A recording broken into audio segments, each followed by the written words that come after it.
श्री गणेशाय नमः। आश्रो शिव शंकर महादेव जो धूणी मारो सहाय। श्रीमद् भगवत गीता अथ तृतीयो अध्याय। श्री परमात्मने नमः। श्लोक संख्या 11। ओम देवान् भावयतानेन ते देवा भावयन्तु वः परस्परम भावयन्तः श्रेयः परम वाप्स्यथ।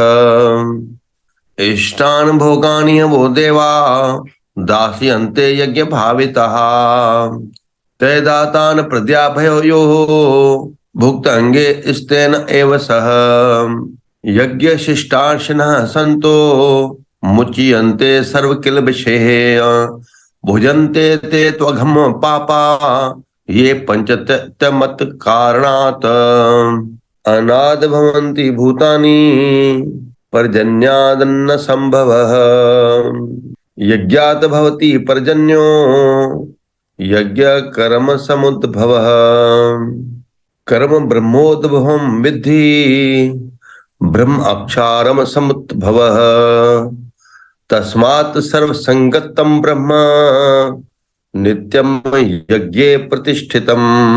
कर्म योग के बारे में भगवान अर्जुन को बता रहे हैं और जो सबसे इम्पोर्टेंट वर्ड भगवान ने यूज किया है, सबसे इम्पोर्टेंट शब्द, महत्वपूर्ण, नैष्कर्म्य, निष्काम कर्म। तो जो दो मार्ग भगवान बता रहे हैं, एक ज्ञान योग फिर कर्म योग। ज्ञान योग के बारे में जो भगवान बता रहे हैं उसका टेक्निकल शब्द भगवान जो यहाँ प्रयोग करते हैं वो है सांख्य, और कर्म योग के लिए भगवान केवल योग शब्द कर रहे हैं। तो मूल आधार जो कर्म का है वो इच्छा होती है। और इच्छा फिर कैसे उत्पन्न होती है? इच्छा होती है उत्पन्न हमारे पिछले अनुभव से, पास्ट एक्सपीरियंस जो भी हमारे चित्त में होते हैं। क्योंकि जो हम कर्म कर रहे हैं ऐसे मत सोचो कि वो हो गए, खत्म नहीं। अब भगवान बताएंगे कैसे होता है, इसका भी कॉन्सेप्ट थोड़ा हमें समझना चाहिए। जो हम कर्म कर रहे हैं वो हमारे चित्त पर अपना संस्कार लिख देते हैं। तो भले आत्मा तो विशुद्ध है पर वो कहीं ना कहीं उस चित्त में अपने संस्कार लेके आई है। इसीलिए तो हम देखते हैं कि कई बच्चे बचपन से ही दिव्य होते हैं। कुछ आपको जल्दी ज्यादा मेहनत नहीं करनी पड़ेगी, वो संस्कृत श्लोक ये अपने आप बहुत जल्दी सीख जाते हैं। वो दिव्यता उनके अंदर शुरू से होती है क्योंकि वो संस्कार कैरी कर रही है आत्मा। तो जो भी हम कर्म करते हैं उसका मूल आधार होती है इच्छा। और इच्छा कहाँ से उत्पन्न होती है? जो हमारा पिछला अनुभव है। जैसे एक छोटा सा उदाहरण दे, कुछ समय पहले हमने रबड़ी खाई, रसगुल्ला खाया, जो भी XYZ जो चीज हमें पसंद है। फिर एक दिन इच्छा हुई, अरे 1 महीना हो गया, 1 महीने पहले मैंने क्या खाया था? रसगुल्ला खाया था, बड़ा ही टेस्टी था, बहुत अच्छा लग रहा था। 1 महीना हो गया खाया ही नहीं, क्यों ना आज खाया जाए। क्यों? इच्छा कहाँ से आई? जो पिछला अनुभव था, सुख या दुख जो भी। इसी जगह कोई आदिवासी जो जंगल में बैठा है जिसने कभी रसगुल्ले को चखा ही नहीं हो, उसके अंदर ये इच्छा कैसे उत्पन्न होगी? है ना। अब बच्चे जो छोटे होते हैं उन्होंने तो पिज्जा देखा नहीं था, पिज्जा कैसे होता है, मैगी कैसे होती है। फिर जब उन्होंने अनुभव किया, बाहर निकले, स्कूल गए, माँ बाप नहीं दिए तो स्कूल में बच्चे दूसरे बच्चों में देख के करते हैं ना, मम्मा वो मैगी लाई, वो पिज्जा लाया, मेरे को भी चाहिए। तो या तो इच्छा खुद से आएगी या तो बाहर से कोई उसको उकसाएगा। तुमने पिज्जा खाया है, तुमने मैगी खाई है? नहीं, खा के देखो एक बार। बच्चे ने टेस्ट किया, उसे पसंद आया, फिर वो बार बार इच्छा होगी। तो एक्सपीरियंस जो हमारा होता है, यानी हमारी इच्छा का जो मूल आधार हो गया वो हमारा अनुभव होता है। तो इसीलिए कर्म के जो 2 बेस बताए गए वो है इच्छा और हमारा पास्ट अनुभव। उसके बाद भगवान ये यहाँ इसमें नहीं है भगवत गीता में कि कौन से 3 प्रकार के कर्म है क्या, लेकिन ये शास्त्रों में वर्णन आता है। कई लोगों ने वो शब्द सुने भी होंगे, एक होते हैं क्रियमाण कर्म, एक होते हैं प्रारब्ध से जो हमें प्रारब्ध, और तीसरा होता है संचित कर्म। तो इसको सिंपल लैंग्वेज में हम कैसे समझेंगे? क्रियमाण कर्म वो आपने एक्शन किया, तुरंत फल मिल गया।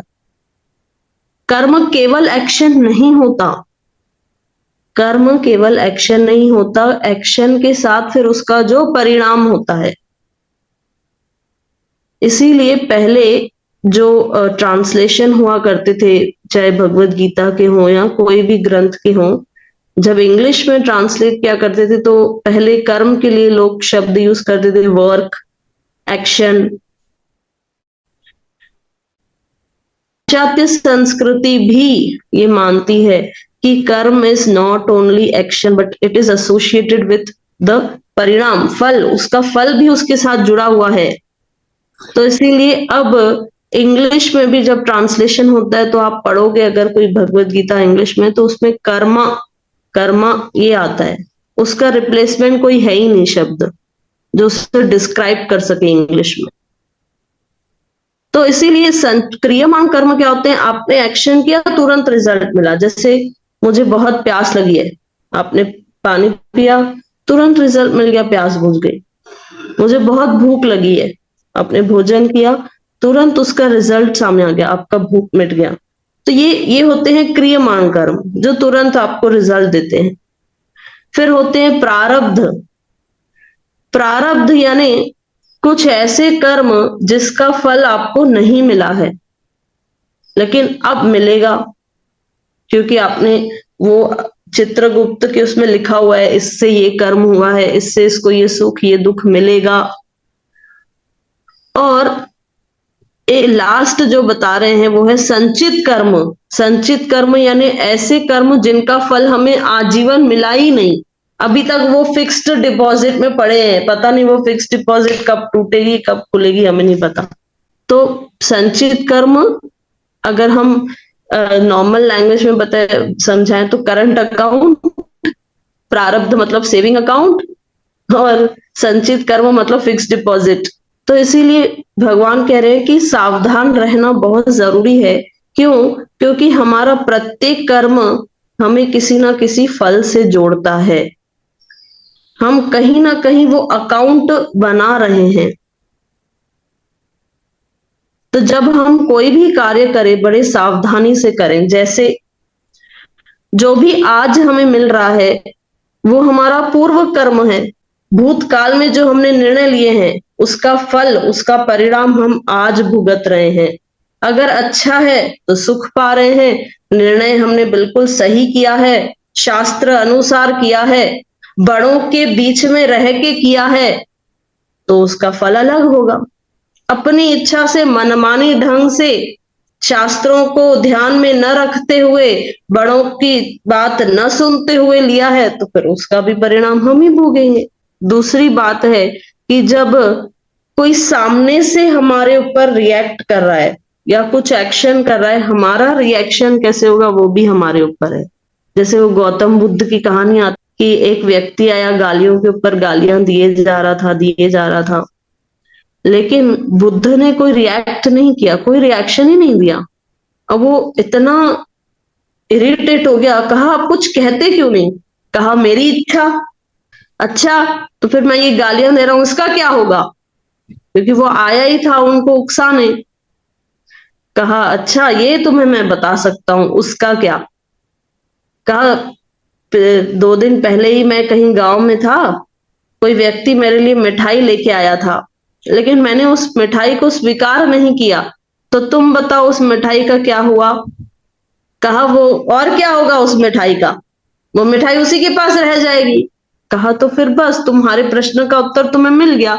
तो पहले तो एक प्रश्न हम आपसे पूछना चाहेंगे कि हमारा जीवन किसके लिए है? भोग के लिए है या त्याग के लिए? क्योंकि दोनों ही भगवान कह रहे हैं, ना भोग केवल भोग के लिए ना केवल त्याग के लिए है, दोनों का समन्वय जो करवाए वो यज्ञ के लिए है ना? तो भगवान यज्ञ को इम्पोर्टेंस दे रहे हैं। वो दूसरा जो बता रहे हैं वो है काम्य कर्म, यानी किसी कामना से किए जाने वाले कर्म, उसमें भी कर्म योग नहीं है। इसलिए भगवान ने पहले ही बता दिया निष्काम कर्म योग, जिसमें कोई सकाम भाव नहीं है, वही कर्म योग में इंक्लूड होता है। लेकिन कर्म योग में एक और भगवान ने जो जोड़ा वो है नियत कर्म। जो भगवान कह रहे हैं अर्जुन से, उसमें कह रहे हैं कि जो डेली रूटीन के आप कार्य करते हैं वो भी इंक्लूडेड है कर्म योग में। तो जो यज्ञ के बारे में भगवान यहां बता रहे हैं, अब यज्ञ का जो हमारे अंदर पिक्चर बना हुआ है वो क्या है? अग्नि कुंड है, उसमें हम सब आहुति डाल रहे हैं, स्वाहा स्वाहा, केवल यही यज्ञ है। लेकिन भगवान कह रहे हैं कि यज्ञ की बहुत ऊंची डेफिनेशन है। जैसे कल संतों ने बड़े ही सरल शब्दों में बताया कि जो दूसरों के हित के लिए किया जाए। 5 प्रकार के यज्ञ बता रहे हैं जो हमें नित्य प्रति करने चाहिए, जो आज हमारे समाज में कहीं ना कहीं है पर कहीं ना कहीं लुप्त हो गए हैं। जो मेट्रो सिटीज में चले गए हैं स्पेशली, वो भूल गए ये कार्य करना।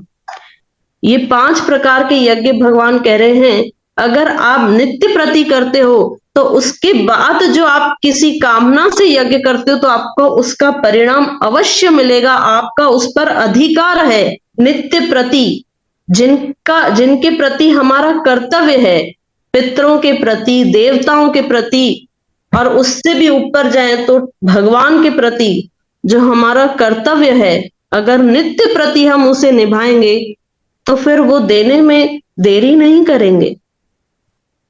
क्यों? क्योंकि हम नित्य प्रति अपने कर्तव्य को निभा रहे हैं। भूपेंद्र भाई पंड्या जी का जब हम प्रवचन सुन रहे थे तो ये 5 प्रकार के यज्ञ जो सरल रूप से उन्होंने बताया कि जो हर मनुष्य को करने चाहिए, तो उसमें पहला जो बताया वो है भूत यज्ञ।